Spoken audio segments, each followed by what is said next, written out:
A voice seasoned with static traveled through the air. Barg'ha Barr Ali, Horun'a maum. Heavy rain tried its best to drown it out. Bahrr, harrr, harrr, Ali umanum, the raspy sound added. Two creatures were seated at a round table, paying attention.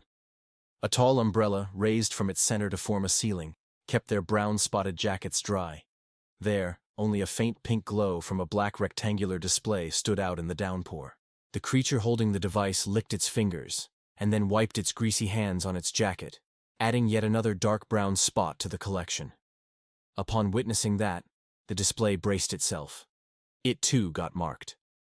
A bell jingled while a robotic and lifeless voice reacted with indifference. Language detected. Initiating Bargular speech translation. Nerb harrr. The words finally started making sense. If human eyes lock, it's ready too late. Its raspiness was still the same.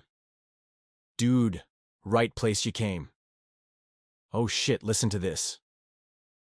One of the creatures in the rain held its device closer to the other. With its attention robbed, the other looked at the display. In it, a yellow entity gave life to the voice. A small snout dangled by its chin, joining the rain in the voice-muffling competition. Very truth. Humans crazy. The yellow entity smirked, briefly revealing a big crooked molar, standing alone in its empire. I Larja. I teach how survive human encounter. First, human look. He raised his four upper limbs, which then pointed in every direction. Human skinny, but human still dangerous. Human. As Larja gesticulated and made its case, the creature holding the device squinted its tiny eyes, bullseyeing some ever-growing numbers attached by the corner of the display. In it, red numbers accompanying an icon of red eyes scribed 3091, 731, 524, 528. The numbers were changing rapidly, the fastest on the far right. Phew, whistled the one holding the display. Viral, huh? It's got like 3,000 views. 3 million. The other joined confidently, biting into his meat-filled buns with a touch of greenery. Raise the volume, he finished, chewing attentively. The rain was still adamant about its sound propagation containment mission. There, Larja's dominance over the air started in the device and ended in their eardrums. For now, only that round table was his domain. From the rain, thunder could sometimes be heard as the fierce battle unfolded. On the other side, a gargled laugh echoed as a defensive response. Barrr, harrr, harrr. Larja resumed, unaware he was skirmishing with the weather. Human pink, white, brown, many colors. The yellow entity produced a doodle and raised it closer for a better view. Appearance. Scary, no? The pink, crayon-sketched, stick figure stood tall and proud in its reveal. If see human big belly. No say pregnant. No, no, no.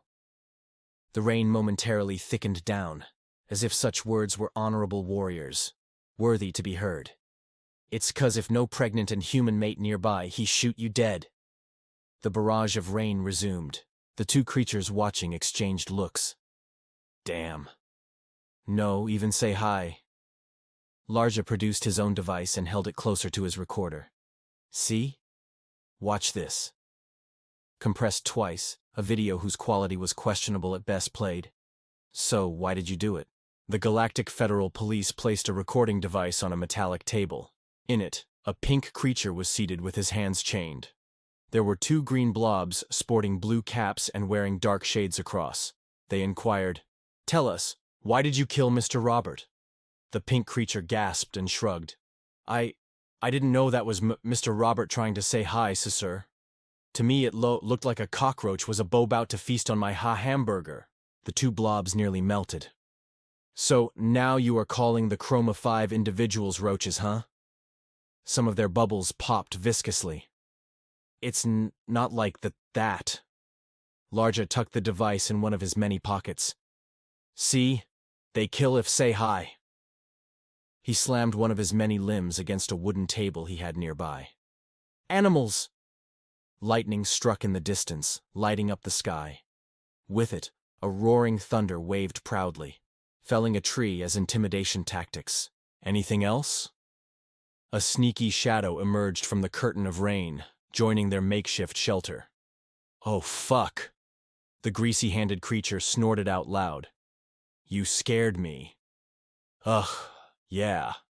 Are you trying to give me a heart attack? Completed the other. Between them stood a short, pinkish being wearing a green uniform. She was holding a notepad and a pencil, staring into the void, expressionless.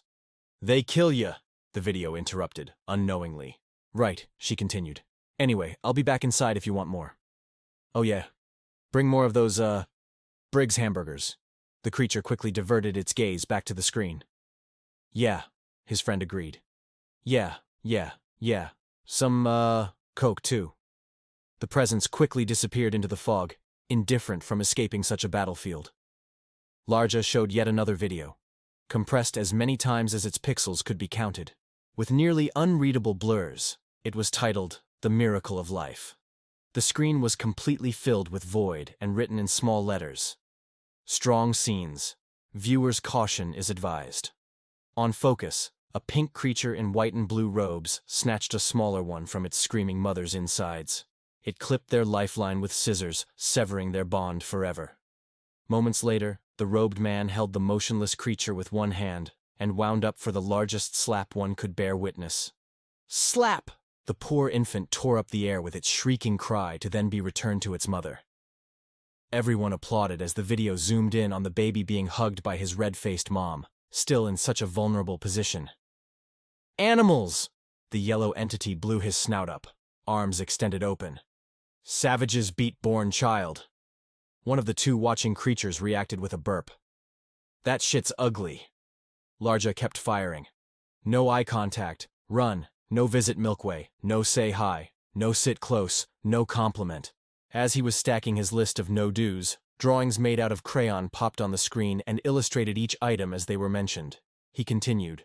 No joke about galactic cup titles, no mate with human spouse, no land on soup, no travel close their space car. Now you know they look, the wobbly-eyed entity inhaled. A void human. Barg'ha looked both ways before coming closer to his recorder, as if going to tell a secret. You know what most dangerous about human? He kept looking behind his shoulder and whispered. They very, very dumb. Very dumb. Caution, okay? He leaned back. Now you know how survive human encounter. See you. Barg'ha stepped back and, while holding his 4 hands together, bowed. Man, hope we don't find any humans. They are crazy, murmured the greasy-handed creature. The other stared directly into his eyes, and for a brief moment looked like he was probing into his soul, then slapped his friend with the force only the purest form of frustration embodied into a being could manifest, putting the medic they watched earlier into shame.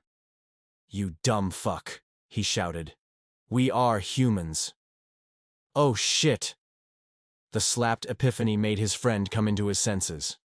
You're right, I knew that, of course, yeah.